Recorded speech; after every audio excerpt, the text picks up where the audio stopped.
Napakaraming sinasabi ng Proverbs na huwag gawin. At ngayon po ang titingnan natin, 8 dapat na iwasan, hindi dapat gawin tungkol sa paghahanap buhay, sa pagtatrabaho, at sa mga bagay na may kinalaman sa ating pananalapi. Amang Diyos, salamat sapagkat kayo ay God of wisdom, God of everyday life. Humihingi kami ng karunungan na maunawa yung salita at nang sa ganon, magkaroon ng magagandang bunga sa pang-araw-araw na pamumuhay. Salamat po sa iyong karunungan na ibinibigay sa amin. Patawarin niyo po kami sa aming mga kasalanan, linisin niyo kami sa aming mga pagkukulang, at nawa, Panginoon, kayo ang mangusap. Salamat sa pag-iingat niyo sa mga tagumpay na ibinibigay. Salamat sa pagkandili niyo sa amin. Turuan niyo kami ngayon.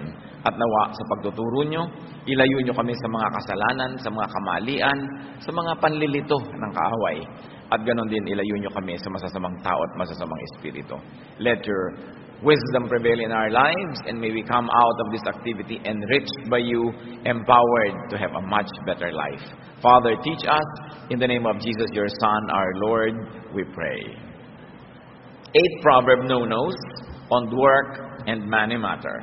No, number 1, do not deny rewards to those who deserve them. Isang uri ng kabanala na hindi natin ipagkait ang mabubuting bagay, gantimpala at kagandahang loob sa mga karapat-dapat na tumanggap nito. Proverbs 3:27, do not withhold good from those who deserve it when it is in your power to act. Kung kaya rin lang natin, abot kaya natin, ay huwag na nating tatagalan pa, huwag na nating pinahahaba pa ang paghihintay ng mga taong dapat ay tumanggap sa atin ng kabayaran o kaya ay gantimpala. Luke 10:7, for the worker deserves his wages. So unang-una na dapat na mag-isip-isip nito ay yung mga nagpapasahod, nagpapasweldo, yung may mga empleyado. Na huwag nang i-delay pa, kung pwedeng ibigay na, kailangan na ngayon, ibigay na. Huwag nang tagalan pa. At ibigay yung tamang amount, sa tamang panahon, because the laborer deserves his wages. In Romans 13:8, let no debt remain outstanding. Kung sa gayon, hindi lang mga utang na pinansyal, hindi lang mga babayarin sa pananalapi, kundi pati ang pagbabayad at panunukli sa utang na loob. So that we return love for love. We give back to those who give to us. We smile back to those who smile at us. Sabi, dapat wala kang utang. Dapat lagi ka nagbabayad. So ang ginagawang mabuti sa iyo, lagi mong susuklian at susuklian agad-agad, huwag nag-ipaghintay pa. Do not delay the dispensation of good things. Kuminsan, madali nating malimutan na hindi lang yan tungkol sa pera at pagbabayad ng mga utang, kundi paggawa ng mabuti sa ating mga mahal sa buhay. Kuminsan, meron kang intensyon na i-blow out naman ng iyong asawa, ipasyal naman ng iyong mga anak, o kaya ay pakainin naman yung mga taong may mga nagagawang mabuti sa iyo, pero hanggang gano'n na lang, hanggang plano na lang. One good act is better than 1,000 good intentions. Hindi mo pwedeng sabihin sa isang taong namatay na balak pa naman sana kitang dalawin next month at dala ng prutas. Namatay na eh. Hindi mo pwedeng sabihin sa isang tao na lumayo na ang loob sa iyo, na balak sana kitang ipasyal, mahalin, balak kitang isipin at pag-isipan lagi, pero lumayo na yung loob, hindi mo na maibalik, nahuli. Sabi nga ng mga matatanda, aanhin pa daw ang damo kung patay na ang kabayo. Kaya kung meron tayong mabuting magagawa, mabuting binabalak gawin, gawin na. Una, hindi tayo nakakatiyak na pag ginawa natin yon ay welcome pa dun sa tatanggap yung ibibigay natin. Hindi rin natin alam kung siya'y malusog pa o buhay pa o gising pa, kumpleto pa ang pag-iisip sa panahon na gusto nating ibigay. At hindi rin natin alam kung sa panahon na gusto nating ibigay yon, tayo'y malakas pa o buhay pa. Dapat ibigay na natin agad ang mga dapat ibigay. Proverbs 3:28, do not say to your neighbor, come back later, I'll give it tomorrow, when you now have it with you. Nanghihiram, humihingi, nagpapatulong ang tao, pwede mo nang ibigay, papatagalin mo pa. Kung minsan merong nanghihiram sa'yo ng pera, pero sige, next week gagawa ako ng paraan, pero kaya mo na ngayon. Pero ayaw mo namang magmukhang dali-dali kang nagkapera dahil baka kaabusuhin. Pwede man sabihin, alam mo, ang tagal-tagal kong inipon-ipon ito, o eto ngayon, na sabi mo rin na hindi naman ganun kadaling maglabas sa'yo ng pera para hindi ka abusuhin, pero hindi mo naman tinagalan pa ang pwede mong ibigay na. Kindness delayed is kindness denied. No? Bakit naman gusto natin at sinasabi sa Biblia na ibigay mo na yung dapat ibigay, huwag mo nang tagalan? Una, dahil mahal ng Diyos yung mga nangangailangan na dapat nating tulungan. Pero huwag nating kakalimutan na ipinagagawa sa atin yon dahil mahal din tayo ng Diyos. Dahil alam ng Diyos na una, lahat ng ginagawa nating mabuti ay aani din tayo. So bakit mo tatagalan ng pagtatanim? Di tumagal din yung pag-aani. Na-delay din yon. At alam din ng Diyos na kung meron tayong mabuting kalooban at ninanais gawin na mabuti, pag hindi natin nagawa at hindi na tayo nagkaroon ng pagkakataong gawin yon, maaari tayong pahirapan ng ating budhi. Feelings of guilt will haunt you, you will feel bad, and it is not good for you and for your health. Kaya sa Proverbs, makikita natin lahat yung kabutihan na yan. Hindi lang pang ibabaw ng mga kabutihan, hindi lang yung mga instant results, kundi may malalalim na counterpart yan in the spiritual world na kahit hindi natin nauunawa ngayon, sundin na lang. Hindi magiging Proverbs ang Proverbs kung yan ay hindi napatunayan ng maraming saling lahi at ng mahabang panahon ng pagsunod at pagsuway na tama nga yan. So, sundin natin dahil nauunawaan, at kung hindi nauunawaan, sundin pa rin. Kesa naman ang ating pairalin sa ating buhay ay kamangmangan, katigasan ng ulo, sapagkat yung nakasulat dyan ay napatunayan na totoo at epektibo. At huwag niyang mambitin. Merong mga anak, dadalaw sa mga magulang nila sa probinsya. Bibigyan naman, aabutan naman pala ng pera. Pero kung kailan aalis na at pabalik na sa Manila, samantalang iisip-isip yung matatanda, ano kaya ang bibiling kong ulam? Ano kaya ipapakain ko sa mga ito? Magkano kaya ang ibibigay sa akin? Uubusin ko kaya itong nalalabi kong savings dito? Paano kung konti lang ang ibigay? Paano na ako bibili ng gamot ko? Etc. etc. Meron din naman kuminsan, pupunta ka sa isang, inimbita ka na isang church, sa isang kelayo-layong lugar, isang linggo ka doon at kung ano-ano. Mabuti ng mabuti kung yung speaker may baon. Pero kung kailan aalis ka na at sasakay ka na doon sa bus at saka palang ibibigay sa iyo yung love gift, so hindi ka malang nakabili ng kahit na maruya na pang uwi sa pamilya mo dahil kahuli-hulihang sandali na ibinigay. Dapat kung may ibibigay kayo, ibigay nyo na agad. Para yung pinagbigyan nyo makapagplano kung paano siya gagastos, kung paano ba siya magtitipid.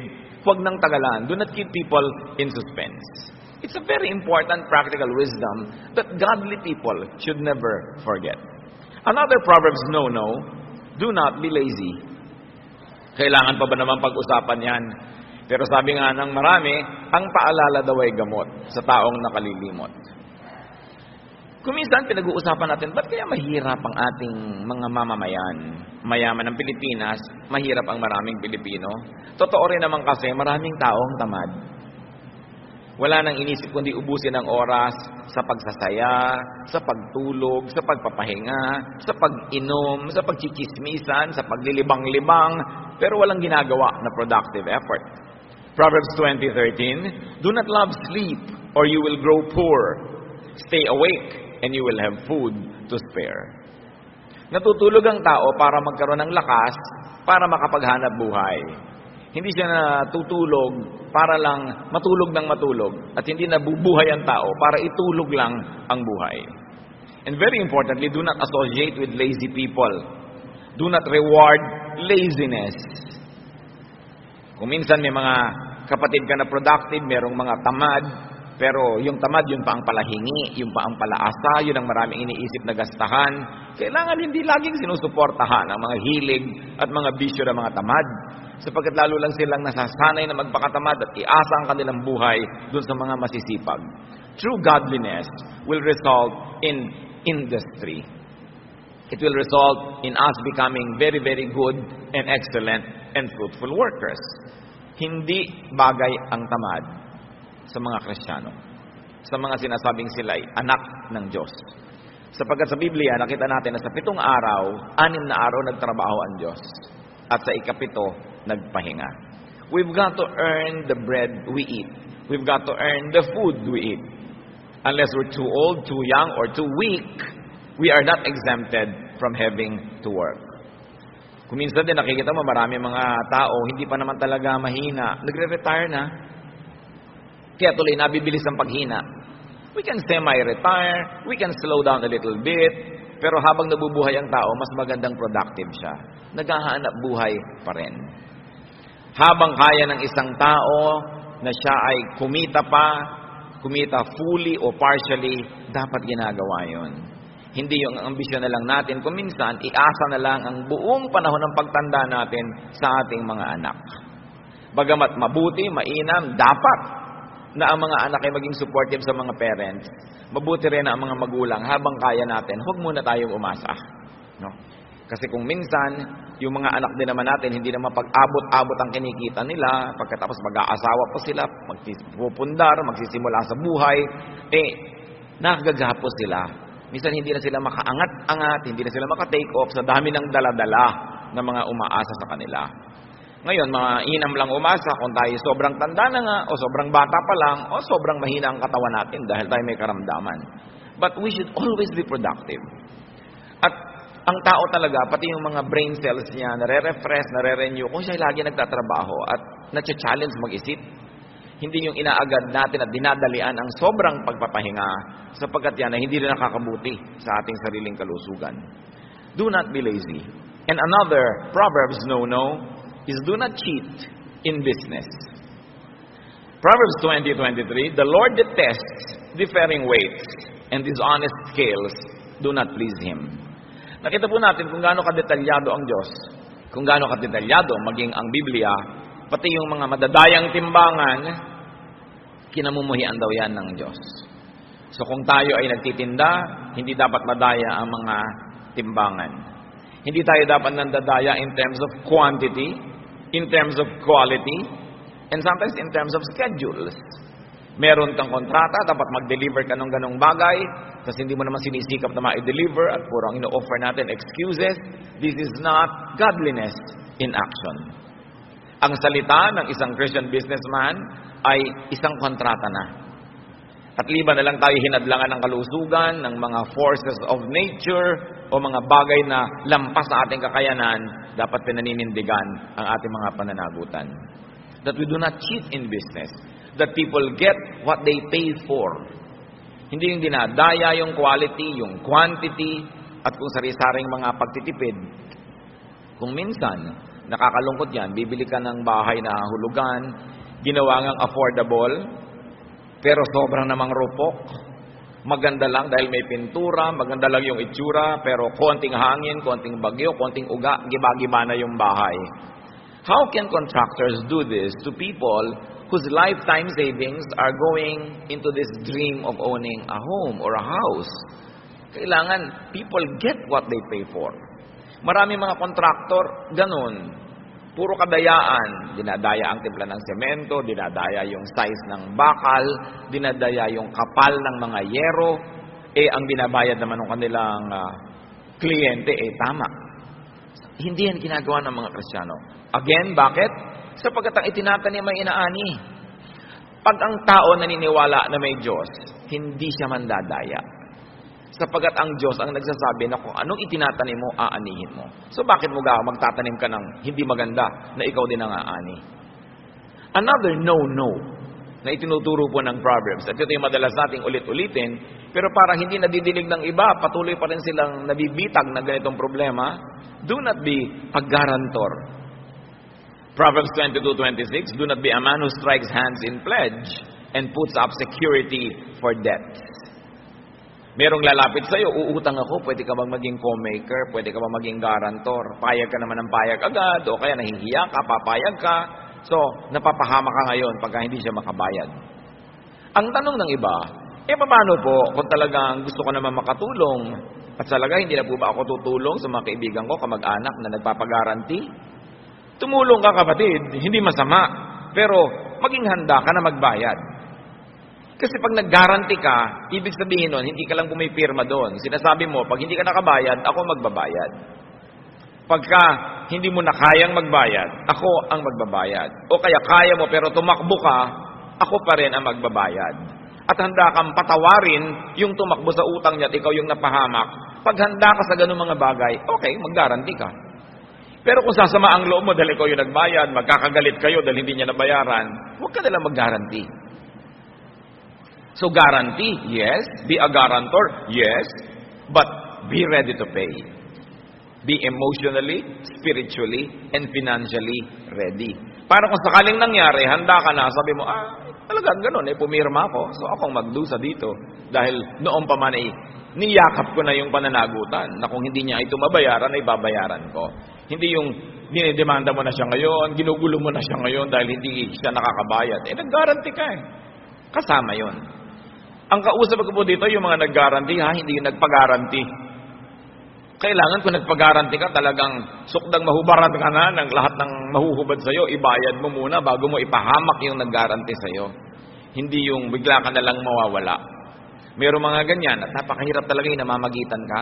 Yung may investment, may investor. Ikaw nagsabi, investor, mag-invest ka dito. Tapos ito, nalugi. Ito ngayon nagagalit sa'yo. O kaya ito tumakbo na 1, 2, 3 niya si investor. Ikaw ngayon ang naipit. Ang hirap nun. So habang hindi kayo handa talaga na magbayad emotionally, spiritually, financially, huwag din kayong mamagitan sa ganung mga bagay. Ilang mga tao na ang alam natin na talagang tumakbo, na nirahan na sa ibang bansa, nag-exile na forever dahil napagitan sila sa ganung mga transaction. Naipit sila. Yung iba, alam naman nila, sinasadya nila, pero marami, inosente talaga, hindi nila alam na doon magwawakasyon. Yung mga nag-i-invest naman, tatandaan ninyo, ang investment, may kakambal yan na peligro. Walang guaranteed income. Hindi tayo tiyak kung anong talagang kakasigurado ka nakikitang investment. Kaya pag may lumalapit sa inyo, sir, ma'am, sister, brother, mag-invest ka dito, siguradong kikita ito. So ang itatanong mo, love mo ba ako? O kaya kung hindi mo tanungin siya ng diretsahan, itanong mo sa sarili mo, love ba niya ako? Kasi kung ang sagot niyo, no or maybe, huwag kayo mag-invest. Bakit? Alam pala niyang tiyak na nakikita, ba't hindi niya ialok sa nanay niya, sa tatay niya, sa kapatid niya? Kasi yun ang mga love niya eh. Ba't sa inyo? Doon pa lang mag-isip na kayo. Sure na sure ka pala eh. Bakit hindi mo hubarin yung hikaw mo, ibenta mo, i-invest mo? Sure na sure ka pala, nakikita yung investment. Bakit bumili ka ng bagong kotse? Bakit meron kang bagong bahay? Bakit bumili ka ng bagong condo unit? Ba't hindi mo in-invest? Sure na sure ka pala, nadadami yung pera sa investment na yan. Kaya yung mga nadadaya, kasi din, nagpapadaya. Nagbubulag-bulagan. Yung mga nag-e-engganyo sa atin na mag-invest, tapos sabihin mo, ay, ang ganda ng bag niya, original na Gucci, original na ganito. Uy, ang ganda ng bahay niya, kabibili lang niya ng bagong kotse. Ang una niyong iisipin, hindi itong, wow, kumikita talaga ang investment niya. Hindi yon. Pinagkakakitaan kayo, kaya siya nakakabili. Yun ang isipin niyo. Pangalawa, huwag niyong isipin na kumikita talaga ang investment, kaya siya nakakabili. Kasi kung kumikita talaga yon, bawat perang hawak niya, i-invest niya rin. Dahil kumikita pala eh. Kasi ang mga tao, umaandar kumisan sa atin yung inggit at kasakiman. Ang ganda ng bag niya. Siguro pag nag-invest ako sa ino-offer niya, makakabili din ako noon. Ang dami niyang cellphone, 5. So siguro ako makakapito pa ako, mag-i-invest din ako. Nakikita niyo, gasta ng gasta. Pakakaulit-ulitin ko, kung nakakatayak siya sa investment na ino-offer niya, hindi siya gagasta, i-invest niya yung pera doon. Pero ba't siya gastos ng gastos? Kasi meron siya mga nadedenggoy ng mga tao.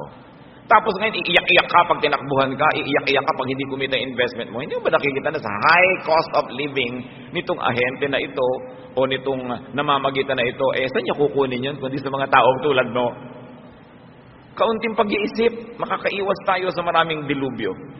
So do not be a guarantor and do not believe people who always guarantee. Lagi akong may doubt sa ganyan. Yung nag-a-apply na driver, kaya mo ba na drive-in tong ganito? Opo, kayang-kaya ko yan. Pagka sinabi yung kayang-kaya, mag-doubt kayo.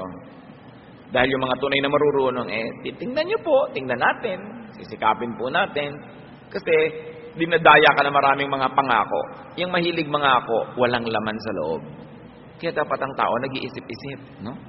Pagka sinabi mo sa ng isang tao, lumiligaw sa'yo, mamahalin mo ba ako for life? Pag sabi sa'yo, yes, promise. Mag-doubt ka.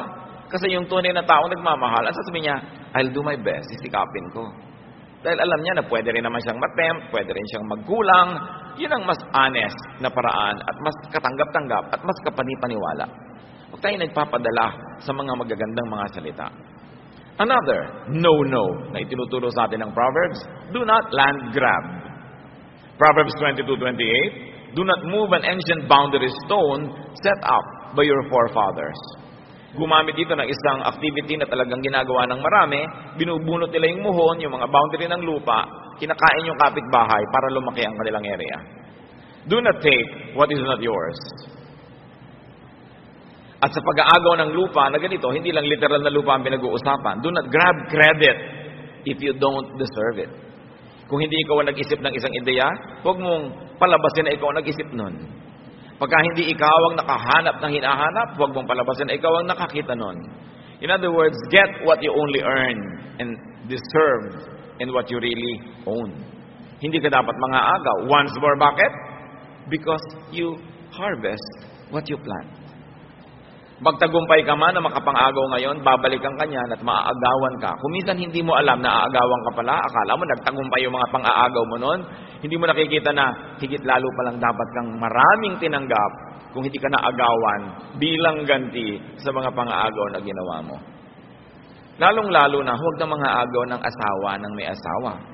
Diba? Talagang napakalaking gulo ang lilikain mo noon. Good manners and right conduct. Merong magnobyo na, huwag ka namang agaw. Ngayon, kung nagkagalit sila, nagkasira, at saka ka nila magparamdam na available ka. Pero yung magkasama namin, usapan na, guguluhin mo pa, pang-aagaw ang ganyan mga bagay. Kasi sinasabi sa 10th commandment, you shall not covet. You shall not covet anything that belongs to your neighbor.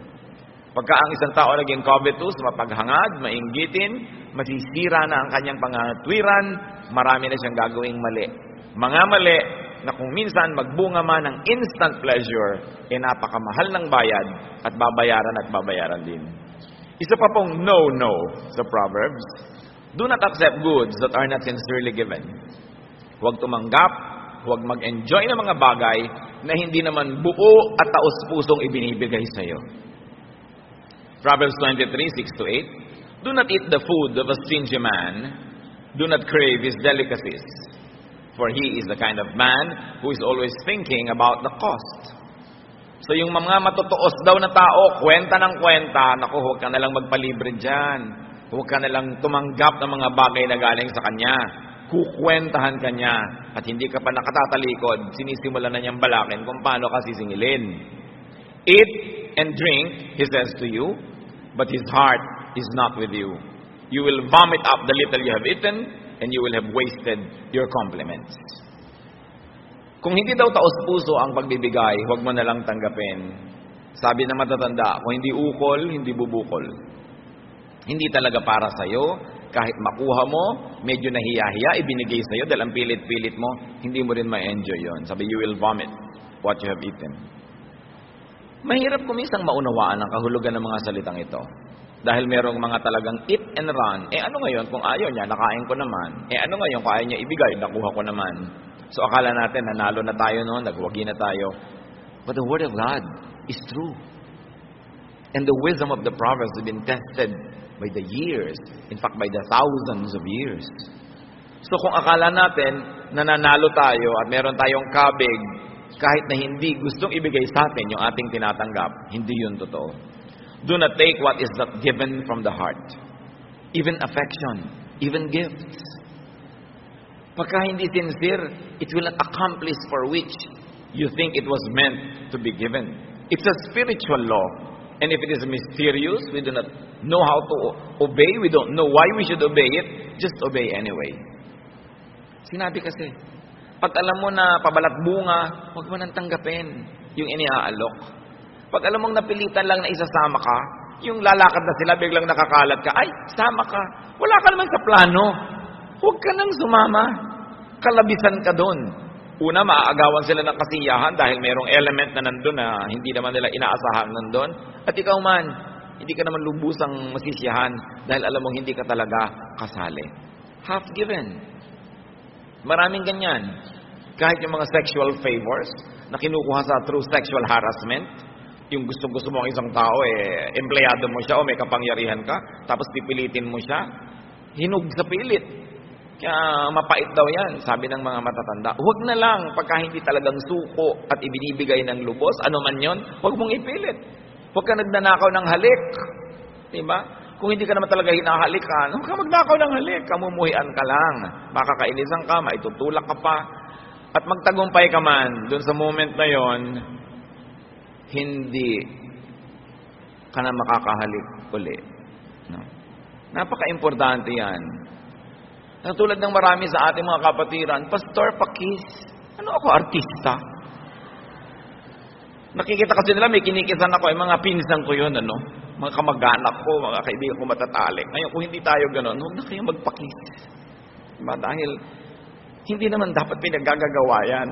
Nagbo-volunteer ka kung gusto mo, pero hindi yan bigla na lang inaagaw, bigla ka na lang dinagit, at naskoran ka na. Nakakahirap ng loob. Ano man yun? Pag sa hindi ibinibigay sa'yo, hindi kusang ibinibigay, huwag mong mithiin. Mapakla, mapait ang bunga ng nakaw. Akala mo lang masarap yon, pero sabi sa Biblia, may bayad. Madalas ang bayad, hindi natin alam. Nagbabayad pala tayo. Kaya pala kahit kung minsan anong gawin mo negosyo, hindi mag-click. Kaya pala kung minsan, ang sama-sama lagi ng pakiramdam mo, o laging mali ang nangyayari, o parang wala nang tama na mangyari sa buhay mo, nagbabayad ka pala. Pag lagi nangyayari, isipin natin, ano kaya, Diyos ko, ang mga utang kong di ko alam na utang ko pala, binabayaran ko tuloy. Bakit mahalaga na malaman natin kung ano yon? Para huwag na nating tuloy-tuloy pang gawin ang hindi dapat. Para matigil ang mga bagay na hindi dapat dumadating sa atin, pero dating ng dating, dahil tayo rin naman kasi yung humihimok na dumating yun sa buhay natin. Another no-no, do not exchange the truth for goods, for money, for material gain. Parang kung minsan, hindi na ganyan ang takbo ng panahon. Nabibili ang mga witnesses, nababayaran, pati mga hukom, siyempre hindi lahat. Pero nililimot na ng tao yung mga katuruan na huwag mong ipagpapalit ang katotohanan para lang sa pera, para lang sa material gain. Why? And why not? Because God is truth. Even Jesus is truth. So when you compromise the truth for material gain, you're actually abandoning God. You're abandoning the very concept of God, and you're abandoning the very, very character of God, and that God is truth. And that godliness means truthfulness. Proverbs 23:23, buy the truth and do not sell it. Get wisdom, discipline, and understanding. Dapat yata nakalagay yan sa malalaking mga letra sa ating mga hukuman. Dapat nakalagay yan sa malalaking mga letra sa ating mga government agencies. Kahit sa mga churches, kahit saan, buy the truth and do not sell it. Sasabihin natin, hindi ko naman sinesell yung katotohanan. Totoo. Pero kung minsan, kinakampihan natin yung makapangyarihan kahit sa sinungaling. We are selling the truth. We are selling out on our truthfulness. Kung minsan may naaaping isang tao na makatotohanan, makadiyos, hindi ka nalang kikibo. Kasi yung nang-aapi, makapangyarihan, may pera, o may napapala ka sa kanya, that is a way of selling the truth. Nabebenta ang katotohanan, nabibili ang tao. Nagbubulag-bulagan siya sa kasinungalingan, o siya mismo may nagsisinungaling, o hinahayaan niya na umira lang kasinungalingan dahil meron siyang napapala sa pagbubulag-bulagan at pagbibingi-bingihan. Pero isang uri ng pagtataksil sa Diyos, sapagat ang Diyos ay katotohanan. Ang mga taong makadiyos ay mabubuhay sa katotohanan, anuman ang maging halaga nun na dapat niyang ibayad. Kaya sabi, buy the truth. Meron kang ipapalit. Kung minsan hindi ka na-promote kasi truthful ka. Kung minsan hindi ikaw naging paborito kasi honest ka. Pero sabi niya, buy the truth and do not sell it. God is on your side when you do this. And we know that godliness is not always about instant gratification. Na ang tunay na mga kasiyahan sa piling ng Diyos ay hindi laging bigla-biglaan, kundi dumarating sa pangmatagalan in the long run when you run the race and finish it.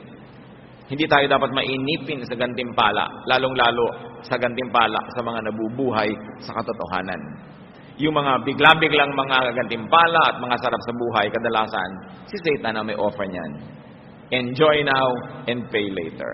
But the Lord and godliness is about building things up for the long haul.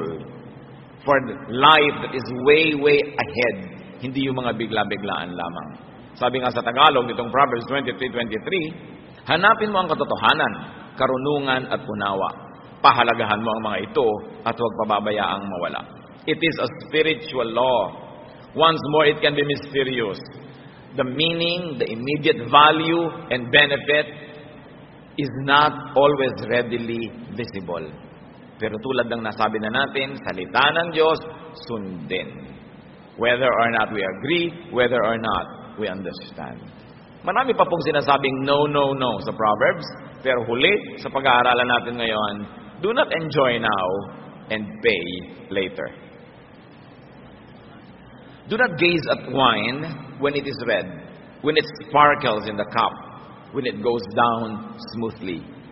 In the end, it bites like a snake and poisons like a viper. Your eyes will see strange sights, and your mind imagine confusing things. You will be like one sleeping on the high seas, lying on the top of the rigging.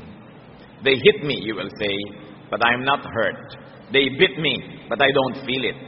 When will I wake up so I can find another drink? Huwag daw mabuhay sa paglalasing. Maraming mga equivalent yan. Do not be high on alcohol. Do not be hooked on drugs. Do not be addicted to artificial intoxication. Sabi yung alak, masarap inumin, masarap sa bibig, masarap lunukin, pero ang sipa, later. Kaya pa nating maintindihan Kasi yung mga wine na ginagawa sa Mediterranean areas, sa Israel, sa Greece, sa Spain, sa Italy, yung sa mga area na yan, yung wine talaga masarap sa bibig. So, pwede ka talagang masarapan, uminom ng uminom, tapos bukas, ang sakit ng ulo mo, lasing ka. Nung lasing ka pala, sinaksak mo yung kumpare mo, sinaktan mo yung asawa mo, sinunog mo yung bahay nyo, binusan mo ng kumukulo mantika ang anak mo nung bangag ka, tapos paggising mo, nagdurusa ka, pero maya-maya naghahanap ka na naman ng bagong fix. Paulit-ulit lang ang ganito mga bisyo. Pero tulad ng nabanggit, mas madaling maintindihan yung umiinom ng masarap, tapos nakakalasing pala at masakit ang ulo mo later. Pero yung mga iniinom ng marami nating kababayan, hindi nga masarap Ang pait. Kailangan pa ng chaser. Diba? Kailangan pa ng pulutan para medyo malimutan mo yung guhit sa iyong lalamunan. Kaya pag may mga tagayan, ikaw, ay nakainom na ako. Ikaw naman, nagtutulak-tulakan actually kung sinong iinom. Pero bakit nag-uumpok-umpukan para mag-inuman? What the verse is saying is, do not exchange a morning after headache for a besotted sleep. Huwag ipagpalit, no? Sa konting sarap sa pag-inom, yung bukas may headache ka, may problema ka pala, meron ka palang gagawin na hindi mo nagawa, meron ka palang hindi mo dapat gawin na siya mo namang nagawa. Do not let the devil take tomorrow just so to have a good time tonight. Do not sacrifice long-term for short-term pleasure. And do not rest now and then work later because you do your work at the time that you should be doing it. Plant first. Do the right thing first so that you will harvest at the right time. Isa yan sa mga dapat nating laging tandaan. Lalo sa ating kultura. Lagi na lang nagiinuman ng mga tao. At hindi naman titigil uminom hanggang hindi lasing. Sana uminom lang ng kote tapos tumigil na. Pero hindi. Talagang 8 cases ng beer. Talagang hindi sila titigil hanggang hindi mga lango. Talagang hindi titigil hanggang hindi sila nag-aaway. Ang dami-dami naman magkakasundo nung nagsisimulang inuman. Tapos mamaya nagsasaksakan na pala. Paano? Weak characters lean on strong drink. Yung mga duwag, hindi makapagsalita kundi lasing. Yung mga mahihina ang loob, hindi makapagtapat kung hindi lasing. Kailangan pa nilang lasingin ang mga sarili nila, tapos tatawagin nila yung sarili ang tunay na lalaki. Kailangan mong malasing para ka tumapang. Anong tunay dun? Kailangan nating i-review yan kasi tuwing na lang may fiesta, tuwing na lamang may birthday, tuwing na lamang may okasyon, lagi nilang hindi nawawala ng pasyente sa ospital pagkatapos kasi may nagsaksakan ng basag na bote, may nag-away. At tuwing may naglalasing na mama, may ninenervyos na ginang. May ninenervyos ng mga anak sapagkat ang kanilang papa-papa na ang bait-bait pag nalalasing nagiging halimaw. So bakit kailangan gawin ang mga bagay na ito? Paulit-ulit na lang. Tingnan ninyo, generation to generation to generation, yung mga tatay na mangiinom, nagkakaroon ng mga anak na mangiinom, nagkakaroon ng mga apong mangiinom, na usually pare-pareho naman silang nakalugmok sa kahirapan, pare-pareho mga lubog sa utang, pare-parehong walang maging bunga ang buhay, hindi pa rin natuto na dapat baguhin ang paraan ng pamumuhay. Kailangan tigilan ang ganito mga bisyo. So work, business, money matters are very important elements of life. Kaya nasa Proverbs. Kaya nasa Biblia. The Bible and now very especially the Proverbs, teach us on work ethics. Teach us on the way to a good life. They teach us values concerning money, business ethics, work ethics. Because spirituality should also be concerned about the here and now, about concrete realities. So we should learn from the Proverbs. Ama namin, salamat sapagkat marami kayo mga tinuturo. Yung iba, alam na namin, kaya lang kailangan laging sariwain dahil nalilimutan din naman kahit alam. At yung mga iba, hindi masyadong madaling maintindihan. Turuan mo kami, Panginoong, unay unawain ang iyong mga pinagbabawal na ito. At makita namin yung karunungan mo kung ba't ito'y ayaw mong gawin namin sa buhay. Ngunit kung may mga bagay na hindi namin lubos maunawa, sumunod na lang kami. Sapagkat alam namin, Panginoon, ng iyong salita ay hindi pwedeng maging mali. Ituro mo sa amin na pakinabangan ng mga salita dito sa Biblia sa pamamagitan ng pagsunod sa kanila, sapagkat ito'y napatunayan na ng marami mga saling lahi at ito'y patuloy na nangungusap sa amin.